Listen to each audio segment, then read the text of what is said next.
Hai guys, di bulan Agustus ini ketemu lagi dengan gua Hiro Tadara Divan di channelnya Bukalapak. Yang kalau udah ngomongin ini Agustusan gitu ya, pastinya penuh dengan semangat 45 dan promo yang ada di mana-mana nih. Kayak di Bukalapak guys, pastinya bulan ini lagi ada promo Buka Merdeka yang diskonnya up to 78% dalam rangka memeriahkan ulang tahun kemerdekaan Indonesia yang ke-78. Banyak banget tuh barang-barang kebutuhan yang harganya jadi murah-murah banget. Bisa merdeka kita belanja begini kan habis gajian. Walaupun udah mau akhir bulan, tapi tetap bisa karena barang-barangnya murah. Kayak nih, ada sepatu Gev Max warna maroon. Jadi warnanya merah putih nih yang Indonesia banget kayak jadinya. Nah, sepatu keren begitu tuh. Harga aslinya 345.000. Tapi lagi diskon jadi 225.000 aja. Jadi buruan deh, cek-cek aplikasi Bukalapak biar kalian gak ketinggalan promonya. Nah, tapi kali ini kita mau ceritain dulu kisah teman kita namanya Kiandra yang ngalamin kejadian horor selama dia tinggal di rumah kontrakan orang tuanya di Jogja. By the way, sebenarnya udah banyak ya cerita-cerita pengalaman rumah horor begitu. Tapi cerita dari Kiandra ini cukup berbeda, gengs. Makanya, simak baik ya. Jadi Kiandra atau yang biasa dipanggil dengan Kia, di sekitar tahun 2016 tuh, harus bantu-bantu bapak dan ibunya nih untuk pergi ke Jogja. Karena bapaknya memang ditugaskan ke sana oleh kantor. Tapi yang pindah ke Jogja ini cuma orang tuanya aja. Sementara Kia sama kakaknya bernama Mila itu masih menetap di Jakarta. Karena mereka ini sama-sama kuliahnya masih di Jakarta, geng. Singkat cerita, karena terpisah jarak, mereka jadi sering tuh kan kayak video call ataupun telepon-teleponan sama ayah dan ibu. Nah, orang tuanya mereka ini cerita kalau mereka katanya ini sempat beberapa kali mengalami kejadian yang aneh di rumah sewaan yang ada di Jogja sana. Cuma kan awalnya Kia semacam mengandut moto yang kayak, untung nih cerita lu bukan cerita gua.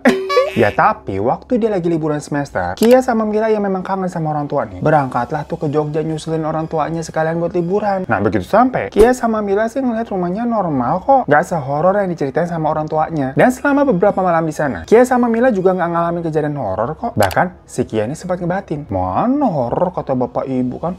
Apaan, biasa aja di sini. Tapi kan Kia cuma ngebatin tuh, gak berani juga ngeluarin omongan lewat mulut, takut dikira nantangin. Cuma mungkin ya setan-setan di sana mah bisa denger gitu walaupun dari batin. Seakan-akan mau menjawab perasaan batinnya Kia tadi tuh. Kayak di sinetron kan kalau perasaan batin ada sound effect kayak gitu ya, ada suara kedengeran sama penonton ya. Habis deh setelah hari ketiga di sana, malam-malam nih sebelum tidur, Kia biasalah main HP gitu kan sambil dengerin musik pakai headset. Sampai udah kayak krip-krip gitu kan, mau tidur enak banget. Tau-tau dia mendengar nih kok musiknya ada yang aneh ya. Awalnya tuh dia dengerin playlist Top 40 Barat yang macam lagu-lagunya Taylor Swift, Katy Perry, Adele begitu ya. Tahu-tahu kok nih berubah musiknya jadi keroncongan. Lah sejak kapan sih Taylor Swift keroncongan kan?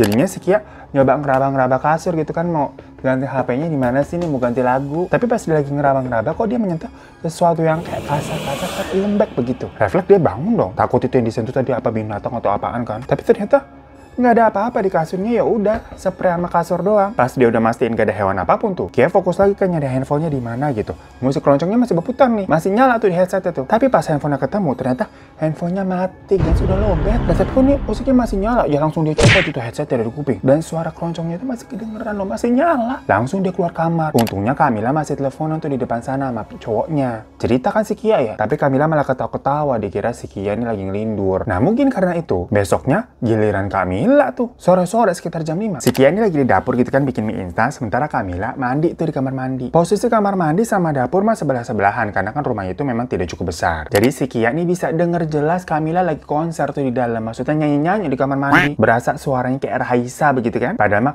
orang di luar yang denger Raiso. Di tengah si Kamila nyanyi, tau-tau Kamila ini kedengeran dari dalam bilang kayak, "Kenapa Ki?" Tapi sama Kia dicuekin aja kan, masih sibuk dia bikin mie instan. Dia pikirnya salah dengar kali si Kamila denger HP. Tapi habis itu Kamila kepalanya nongol tuh dari pintu. "Kenapa diburu-buru sih?" Kia yang ditanyain begitu langsung jawab, "Apaan sih, orang gua lagi bikin mie." Abis Kamila keluar kamar mandi, dia cerita tadi pas dia lagi nyanyi-nyanyi, itu ada yang gedor pintu kenceng banget berkali-kali, geng. Macam kayak orang kebelet minta gantian. Makanya si Kamila sempat nanya, "Kenapa Ki?" Ya dikira kan si Kia. Bahkan yang terakhir itu si Kamila sampai denger teriakan kayak, "Keluar, keluar!" gitu. Makanya dia sampai buka pintu kan, nongolin muka. Tapi dari situ kejadiannya berlalu begitu aja. Sampai ini pernah si Kia, Kamila sama ibunya bertigaan tuh lagi ngumpul makan malam tuh di meja makan. Sementara si ayah ini masih lembur tuh di kantor belum pulang. Nah tiba-tiba dari kamarnya Kia kedengeran suara tokek begitu. Mereka bertiga langsung lihat-lihatan dong. Maksudnya kan kayak, aduh seram banget nih kalau tokek sampai masuk kamar. Dan pas mereka mau ngecek ke kamar, mereka berdua ngeliat sosok sosok perempuan yang mukanya rata berjalan nembus tembok. Ya mereka berdua langsung lari kabur ngadu ke si ibu. Yang kalau kata ibunya sih, memang sosok perempuan muka rata itulah yang sering ibu sama bapak lihat di rumah itu. Nah, sampai mendekati jadwal kepulangan mereka ke Jakarta, waktu itu sekitar jam 9, Kia sama Mila ini baru habis balik jalan-jalan tuh. Sementara orang tua mereka dua-duanya masih di luar tuh, lagi kondangan. Nah, pas mereka pulang nih, udah sempet kayak buka-bukain barang-barang belanjaan gitu kan, terus ngobrol berdua. Dia denger kayak ada suara-suara dari dalam kamar orang tuanya. Mereka kan tahu nih konteksnya bapak sama ibu lagi kondangan keluar. Takutnya itu kan maling apa gimana ya. Nah, pas dia buka pintu kamar, Kia ngeliat tuh si ibu lagi nyisir rambutnya di depan cermin rias, gengs. Kia nanya dong, loh, ibu udah balik? Nggak sama bapak baliknya? Terus ibu yang lagi nyisir tuh cuma nengok sambil senyum doang. Ya udah, Kia nutup pintu lagi terus balik ke Kamila. Dia bilang kayak, ibu itu ternyata di kamar udah balik duluan. Dan Kamila kayak, oh ya udah. Kebetulan si Mila nih itu baru beliin daster tadi tuh habis mereka di luar kan belanja buat si ibu, jadi kayak mau dikasihin. Bu nih aku beliin daster gitu kan. Tapi pas Kak Mila masuk ke kamar loh, kok kosong, gak ada siapa-siapa. Dia nanya dong ke Kia, mana kok ibu nggak ada? Pas mereka lihat lagi, emang nggak ada. Nelfonlah mereka ke orang tuanya. Ternyata orang tuanya ya masih di kondangan. Langsung mereka berdua keluar rumah. Ketakutan nungguin tuh di angkringan. Nggak mau pulang sampai dijemput kedua orang tuanya. Setelah udah dijemput udah pada kumpul, baru mereka semua balik lagi ke rumah. Akhirnya malam itu, sekeluarga tidur di kamar orang tua mereka. Kia sama Mila tuh gelaran di kasur bawah. Ya tapi kan tadi si Kia ngeliat penampakan si ibunya di kamar itu ya. Jadi masih kebayang-bayang banget tuh sosok penampakan ibunya lagi nyisir di meja rias. Nah pas sudah pada tidur, si Kia biasalah nih pakai kebangun. Baru juga dia melek, di hadapannya kan langsung ke meja rias. Nah itu ada ibunya lagi duduk di situ. Nah dia kan langsung mikir lah, penampakannya lagi. Karena pas dia ngeliat ke samping ke kasur orang tuanya, si ibunya lagi tidur tuh di sebelahnya. Kan posisinya nih kasur orang tuanya, terus Kia sama Mila gelaran di bawahnya ya. Kia di sini, ibunya lagi tidur tuh di sini tuh. Kok ibunya ada dua nih berarti nih. Kia yang di bawah langsung kayak nepok ibunya di atas. Kayak mau bangunin gitu kan. Tangannya udah gini-gini nih. Tahu-tahu si ibu yang lagi di meja rias itu ngomong itu kan, tapi ngadep kaca gitu kan, mungkin ngeliat si Kia gini-gini ngapain. Lah si Kia kaget dong. Dan pas mau ngeliat si ibu yang tadi terbaring di kasur di sebelahnya udah kagak ada. Jadi ya bener ya, ibunya yang ada di meja rias lagi skincarean gitu, meratapi kerutannya gitu kan, malam-malam dia sedih. Ya karena nggak sanggup ya ketakutan gitu terus, Kia akhirnya memutuskan untuk pulang ke Jakarta tuh sama kakaknya. Mereka juga bilang ke orang tuanya, udah pak bu pindah aja sih. Cuma bapak sama ibunya malah lebih berani dan merasa nggak perlu untuk pindah, jadi mereka tetap menetap di sana. Dan katanya penampakan wanita yang bermuka rata itu kadang-kadang juga masih sering dilihat sama ibu ataupun bapak. Tapi kalau dirasa udah terlalu sering muncul-muncul gitu jadi ganggu, bapaknya ini suka galak sendiri, kayak negur, jangan ganggu di sini, saya cuma sementara gitu loh. Tegas banget bapaknya. Ya mungkin kena mental juga setannya, akhirnya nurut. Pokoknya orang tuanya lebih berani lah daripada si setan. Dan ibunya juga sama, karena katanya kalau orang tua dulu itu percaya manusia lebih tinggi derajat daripada setan. Ya beda sama anak sekarang yang mentalnya lembek-lembek banget kayak kue mochi.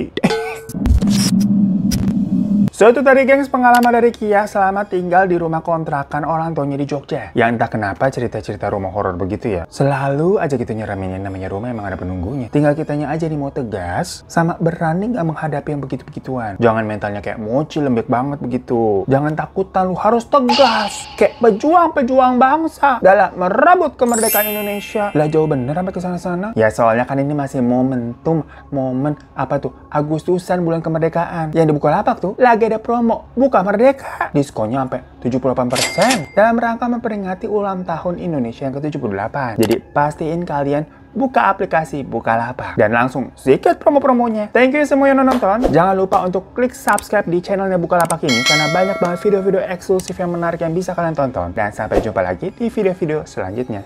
Dadah. Buka aja Bukalapak.